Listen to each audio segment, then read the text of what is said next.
Hey guys, before we get into the meat of this video, I'll first need to mention a few things. The first is that this video was originally written and recorded about a year before editing. Now, I could have scrapped it as I've done in the past, but instead I decided that I'd use it as sort of a time capsule piece. The second thing I need to mention is an ongoing giveaway we have going on right now and how you can earn more entries to win it. So with that aside, let's get into the list. Back in the day, my parents didn't think it was necessary to have game consoles because, according to my mom, video games destroyed the telly.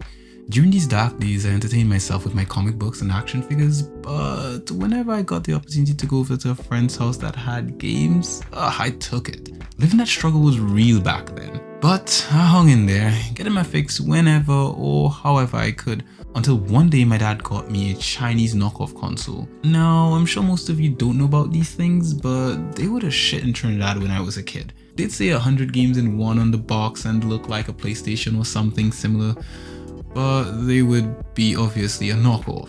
The games were these basic 2D 8-bit monstrosities, and oh did I love them. My favorites of these were a tank game, football, not the American thing, real football, and a snake game. That's basically it. Now, thinking back at it, I can't actually remember what happened to that console, but eventually my dad got me a GameCube for doing well in exams. And after that, he got my sister her first PC for school, and me being such a studious kid, I used it for the most pure of reasons. Gaming. Notice how I mostly skipped over the GameCube and some of my childhood years after the bootleg console? Well, I'm saving those tales for another story, so deal with it. Anywho, the PC is the most important part of this trip down memory lane, because it was where I spent most of my gaming years. This was about the year 2005, and boy was it good back then. Food tasted better, the air was crisp, and video games were actually fun. Well, we didn't have none of that microtransaction bullshit yet, and it was gorgeous. This was also the peak of my pirating years. Arg matey, did I pirate? Someone else did. I bought my games. No, don't go judging a brother from your had a console, Gamefly, Redbox, High Horse. I saw you bastards in the magazines drinking milk and having games and shit while I was living that island life. Living on an island meant that we didn't have all the perks of stateside life. Stores didn't carry many games back then, and if they had, they'd be either bootleg or not worth your time. Fast forward some time and I met a bloke in school who had what I needed. Back then we weren't friends per se. I like to think our relationship was more of a junkie and supply agreement. He'd download the stuff at home, then put them on a CD and bring them to school for me, and that was pretty much our arrangement. I can't remember how we got to that point where I was collecting games at school, but I like to imagine it going down like a classic drug deal. You know, the good stuff.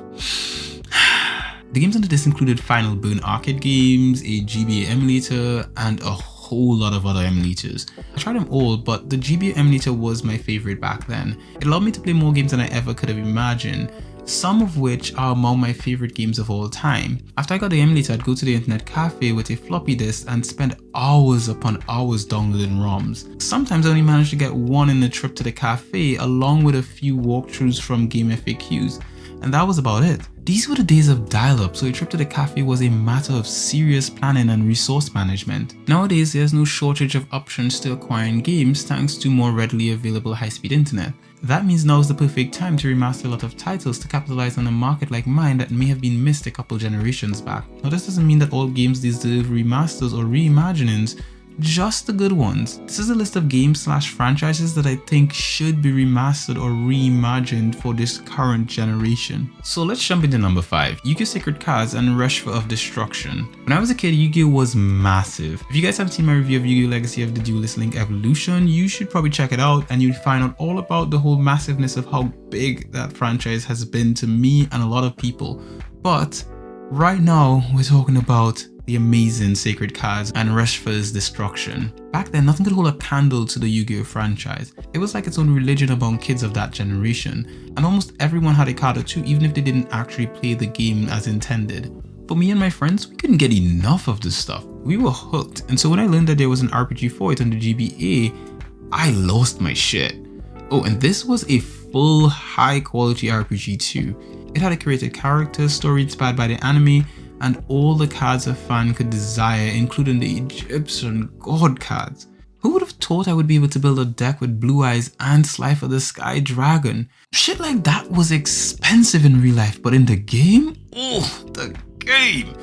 It was magnificent.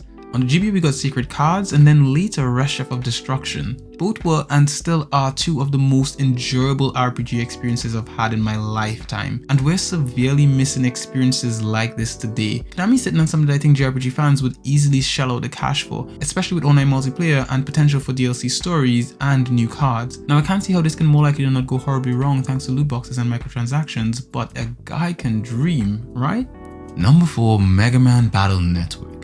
Mega Man Battle Network was one of those games that you didn't just complete, you had to beat it.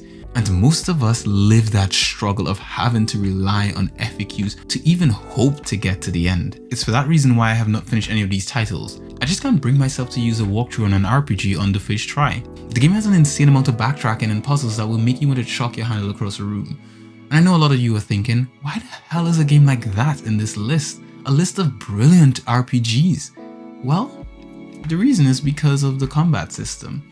It is probably the biggest selling point for this game. It has a grid-based system that allows Mega Man to move within a fixed alignment of 9 tiles. The enemies have the same limitations and things like distance matter in the greater scheme of things. Battle Network's combat also includes a sort of card-based system similar to the likes of YuGiOh, but instead of having card battles, they buffed the Blue Bomber. He had Buster Blades, different types of blasts, shields, and when and how you use them mattered. The plot was also pretty solid, though I can't say I know all of them because, as I mentioned before, the struggle was real back then and man could not beat that game for the life of it. Number 3, Metabox, Metabi and Rikushi. Metabox, that's literally how you say that word. You can't just read it normally because the hype was too real with this one. Anywho, have you started to see a trend yet? Yep, that's right. The types of titles included in this list all have anime, or as far as I was aware as a kid, cartoons. These were an intrinsic aspect of my childhood, and Metabots is one of the best. Just listening to the chiptunes from this game while writing this is almost too much for my nostalgia meter to handle. It's overflowing to the point that I've got tears in my eyes. Is that good? Tunes aside, this is one exceptional RPG in every aspect. The gameplay, the story, the level design. Metabots! Metabi and Rikushi has a unique battle system that is part turn-based and real-time. It works by having the bots on rails moving back and forth to the center line. Once at the line, the bots are able to target an enemy body part in a turn-based fashion. These parts can even be won after battles similar to the anime. In the game, you manage up to 3 fully customizable bots at the same time, and thanks to the stylized battle animations and tactics, it's difficult to put it down. The game also has a detailed world to explore along with cameos from the anime, including my boy, Mr. Referee. Seeing this series again on a platform like the Nintendo Switch in English would make it an insta-buy for me, especially if it has remix chiptunes from the GBA classic.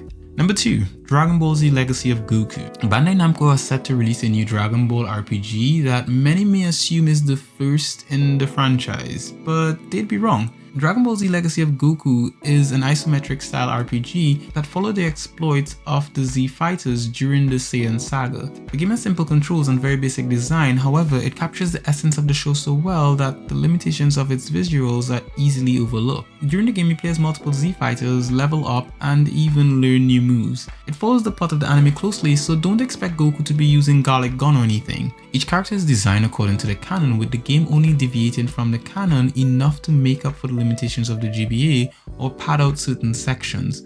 Legacy of Goku is also followed by 2 exceptional sequels which improve on the mechanics and explores the Cell and Buu saga. The new game dubbed Dragon Ball Z Kakarot, being developed by CyberConnect 2, is expected to be the successor to Legacy of Goku. But will it be? CyberConnect 2 is best known for the Naruto Storm franchise, a fighting game franchise that looks and plays well for a fighting game but lacks much with regards to exploration. Hopefully they can produce something worthy of succeeding the Legacy of Goku series. If they do, I'll definitely be one of their biggest champions. Now, before we get to number 1, let's address one of the things I mentioned at the beginning of the video. We're currently running another giveaway promotion for games and gift cards. This giveaway is a mature JRPG promotion for the 18+ fans who like a bit of shiggle in their adventures. The giveaway is a joint promotion between SimplyBinge, Gabmew, Infinite Backlog, and myself. There'll be a link in the description for entering the giveaway, and if you enter the code ImagePooch exactly as it's presented on screen, you gain some extra entries for the giveaway. If you want more chances to win, then you should also follow our Instagram and keep a close eye on our stories. So, with that out of the way, let's talk about... Number 1. Luminous Arc. Luminous Arc was one of those titles that I played in the latter part of my teens. It's the only non-GBA title on this list. This is a tactical RPG series similar to the likes of Utuwara Ramono and God Wars. The game is highly focused on the story and the gameplay is pretty tough, even in the early sections. This makes for an enjoyable yet challenging experience filled with likable kawaii characters and situations. There's even voice acting for some sections, which at the time was a huge shock to me. The first title for the series was released for the Nintendo DS back in 2007 by ImagePooch. The developer then followed up with the release of Luminous Arc 2 in 2018, then Luminous Arc 3 during the following year. The first 2 titles in the series released worldwide, however the third entry was a Japanese exclusive that will likely never see Western release. ImagePooch did release another title in the same style of Luminous Arc, a spiritual successor if you will, called Stellar Glow in 2015. The game was just as good as the Luminous Arc series. Unfortunately, it couldn't save ImagePooch, which went bankrupt that same year. Anyway, I'm not just championing the return of Luminous Arc, but rather the entire exceptional ImagePooch catalog, including Criminal Girls. Before writing this, I didn't actually know that Luminous Arc and Criminal Girls were developed by the same developer. And now that I do, I want their return even more. Ryori Mikage, the former president and CEO of ImagePooch, established a new company called Mikage LLC in 2017. So I'm keeping my fingers crossed on this one. For more information on the ImagePooch situation, I highly recommend checking out this detailed video by Tax Gauntlet. He goes into the details of the company, its president, and its rise and fall. Now, given that this is a top 5 list, and I couldn't include any more RPGs, I'm gonna give 2 special mentions to 2 other RPGs that I think really need a revitalization. And those games are Final Fantasy XII Revenant Wings and Onimusha Tactics. Both really exceptional RPGs that really deserve a revitalization. Thank you very much for watching this video of the top 5 RPGs that I believe should be revived. If there are any other RPGs that you think should be revived, please leave them in the comment section below and let me know if you think the games I've listed are even worth being revived, or maybe you think that there are other RPGs that are even better than these that deserve it even more.